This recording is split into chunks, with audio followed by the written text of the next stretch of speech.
सन्मान्य सदस्य सुनीलजी शेळके. धन्यवाद अध्यक्ष महोदय. आता बसा.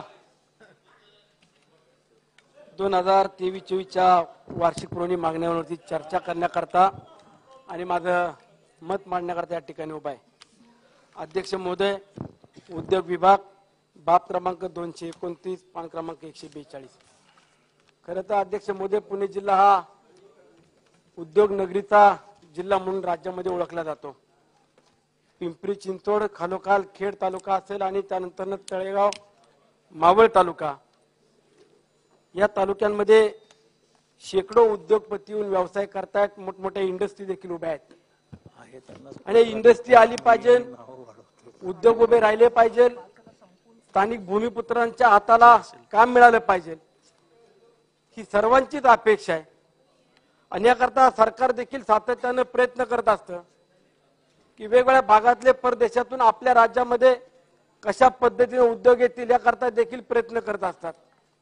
परंतु अध्यक्ष महोदय, कुठलाही उद्योग येत असताना हा उद्योग कुणाच्या उरावरती आणून बसवण्याचं काम होता कामा नये किंवा उद्योग आल्यावरती फक्त उद्योगपत्यांचंच फक्त भलं होईल अशा पद्धतीची कुठली अपेक्षा उद्योगपत्यांनी देखील ठेवू नये. स्थानिक भूमिपुत्रांचा विचार झाला पाहिजे, स्थानिकांच्या हाताला काम मिळालं पाहिजे, रोजगाराची निर्मिती झाली पाहिजे.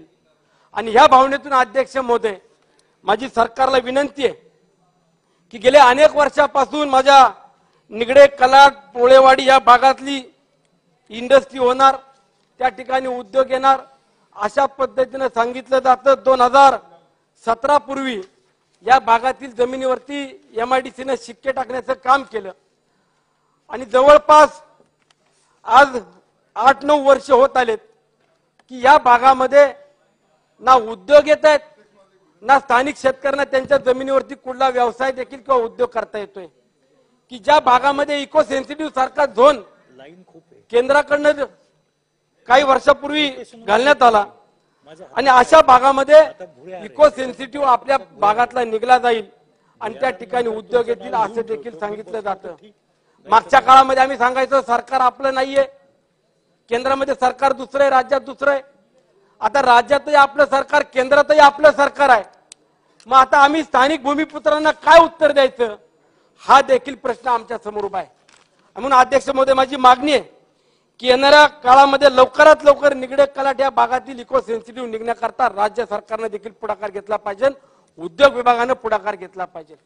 अध्यक्ष महोदय, कामगार विभागाच्या बाबतीत बोलत असताना आपण देखील पाहतोय की गेल्या अनेक दिवसापासून माझे स्थानिक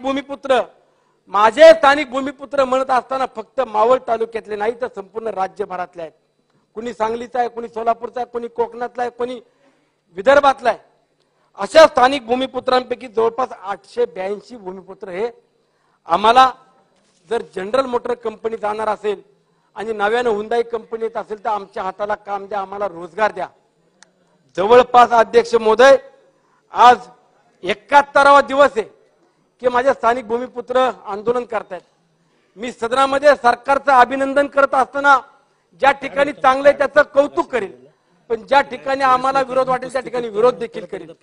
परंतु आज मी उद्योग मंत्री आदरणीय उदयजी सामंत साहेबांचं अभिनंदन करेल की त्यांनी यामध्ये जातीने लक्ष घातलं, त्यांनी स्वतः येऊन आंदोलनकर्त्यांना भेट दिली, त्यांची बाजू ऐकून घेतली. परंतु अद्याप या कामगार बांधवांना न्याय मिळत नाही अशी त्यांची भावना आहे. उद्योग आला पाहिजे. आज 882 माझ्या कामगार बांधवांच्या व्यतिरिक्त 5000 कामगारांना किंवा स्थानिक भूमिपुत्रांना रोजगार मिळणार आहे. परंतु ज्यांनी गेले 3-4 वर्ष बाहेर मोलमजुरी केली, मुलांच्या शिक्षणाची फी भरायचं म्हणलं तर त्यांची अडचण त्यांना काय आहे ही त्यांनी सोचली. अक्षरशः इंग्लिश मीडियम मधले विद्यार्थी मराठी मीडियम मध्ये किंवा सरकारी शाळेमध्ये त्यांना घालण्याची वेळ आली. माझा सांगण्याचा उद्देश एवढाच आहे अध्यक्ष महोदय की यावरती मार्ग काढा, यावरती निर्णय घ्या. स्थानिक भूमिपुत्र चुकले असतील, काही ठिकाणी आम्हाला देखील ऐकावं लागलं, परंतु त्यांच्या व्यथा, त्यांच्या अडचणी या आपल्याला जाणून घेतल्या पाहिजे. आणि म्हणून माझी कामगार मंत्री महोदयांना विनंती आहे की आपण अधिवेशन संपायच्या आतमध्ये निर्णय घ्या. खूप अपेक्षेने आपल्याकडे पाहतायत. रोज मोबाईल वरती पाहतायत, आज काय निर्णय येतो का, उद्या काय निर्णय येतो का. आणि म्हणून माझी विनंती आहे अध्यक्ष महोदय, कामगार मंत्री महोदयांनी यामध्ये उपमुख्यमंत्री देवेंद्र भाऊ असतील, अजितदादा असतील, मुख्यमंत्री शिंदे साहेबांनी देखील बैठक घेतली, परंतु याच्यावरती तोडगा काढा, हा विषय संपवा. सरकार 2 पाऊल पुढे येत असेल आणि येते तर त्याचबरोबर उद्योगांनी देखील किंवा जनरल मोटर कंपनी देखील 2 पाऊल पुढे आलं पाहिजे आणि कामगारांना न्याय दिला पाहिजे, एवढीच अपेक्षा व्यक्त करतो. अध्यक्ष महोदय, जल जीवन मिशन अंतर्गत बाब क्रमांक 459, पान क्रमांक 296, माझ्या अगोदर देखील अनेक सदस्यांनी आपल्या भावना व्यक्त केल्या. हर घर नल से जल, देशाचे प्रधानमंत्री आदरणीय नरेंद्रभाई मोदींनी ही योजना सुरू केली. मागील 3 वर्षापूर्वी या योजनेचा शुभारंभ झाला. राज्यामध्ये 50% राज्याचा आणि 50% केंद्राचा निधी अशा संकल्पनेतून ही योजना सुरू करण्यात आली. या योजनेतून खऱ्या अर्थानं जनतेला, स्थानिक नागरिकांना, कुटुंबांना काय दिलासा मिळणार आहे यावरती जर आपण अभ्यास केला, एक लोकप्रतिनिधी म्हणून त्यामध्ये जातीने लक्ष घातलं, तर मागील 25-50 वर्षामध्ये ज्यांना पाणी मिळालं नाही त्यांना पाणी अवघ्या 1-2 वर्षामध्ये त्यांच्या दारापर्यंत, त्यांच्या घरापर्यंत येणारी ही योजना होती. आणि पुढच्या 25 ते 30 वर्षाचा विचार करून या योजनेला मान्यता दिली होती. अध्यक्ष महोदय, यामध्ये पाणी पुरवठा मंत्री महोदय गुलाबराव पाटील साहेब आपण उपस्थित आहात.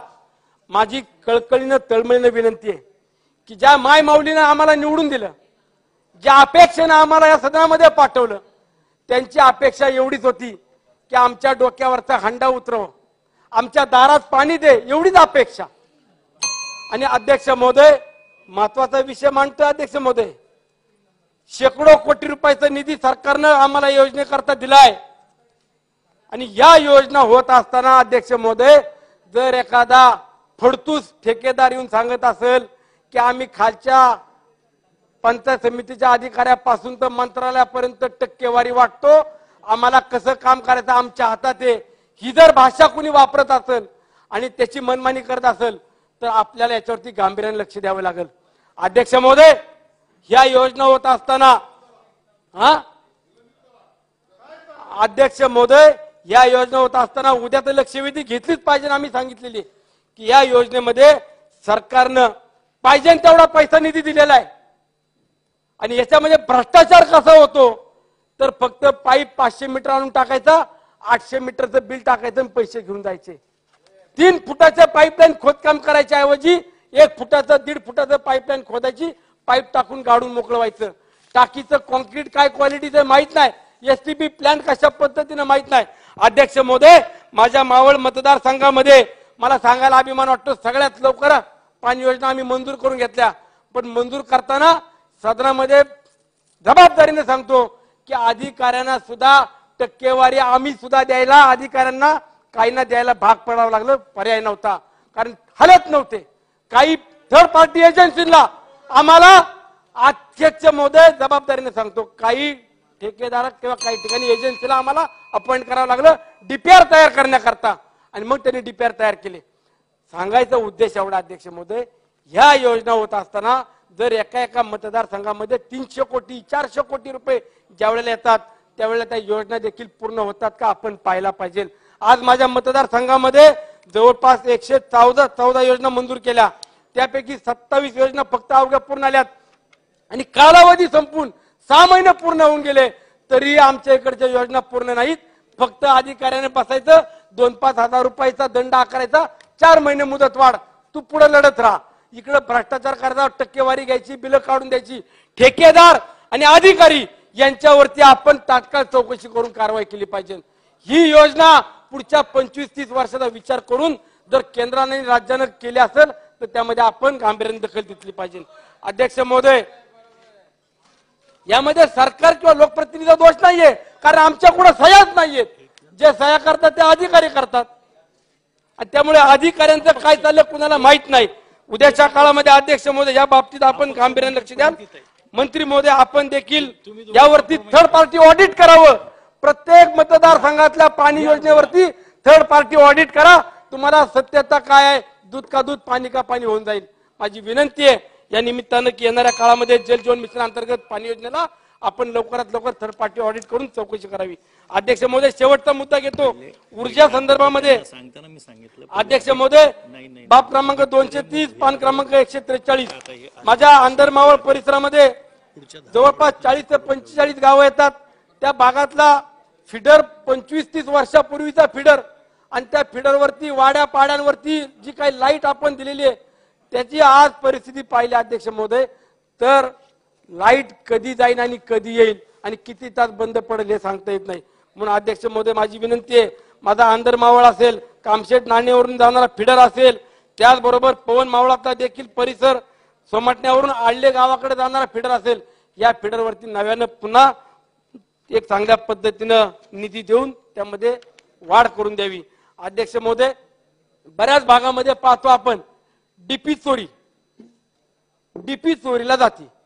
ही डीपी चोरताना एका ठिकाणची जर 4 वेळा डीपी चोरीला जात असेल आणि त्यामध्ये अधिकारी किंवा पोलीस यंत्रणा कमी पडत असेल, एक डीपीची किंमत 2 लाखापासून तर 5 लाखापर्यंत आहे. आणि त्या डीपी चोरी झाल्यावरती नव्यानं डीपी मागायला गेल्यावरती जुनी बिलं भरा मग तुम्हाला डीपी देतो. अरे पण चोरीला जाती एकदा गेलेली डीपी त्याच ठिकाणी जर 3-3 वेळा जात असेल आणि त्यावरती आपल्याला कुठं चोर सापडत नसेल तर यामध्ये आपण काय भूमिका घेणार? याची जबाबदारी कुणाची? ज्यावेळेला शासकीय मालमत्ता चोरीला जाते त्यावेळेला त्या मालमत्तेचा देखील आपण गांभीर्याने विचार केला पाहिजे. एवढीच अपेक्षा व्यक्त करतो. या ठिकाणी मला बोलण्याची संधी दिली त्याबद्दल आभार मानतो. धन्यवाद. सन्मान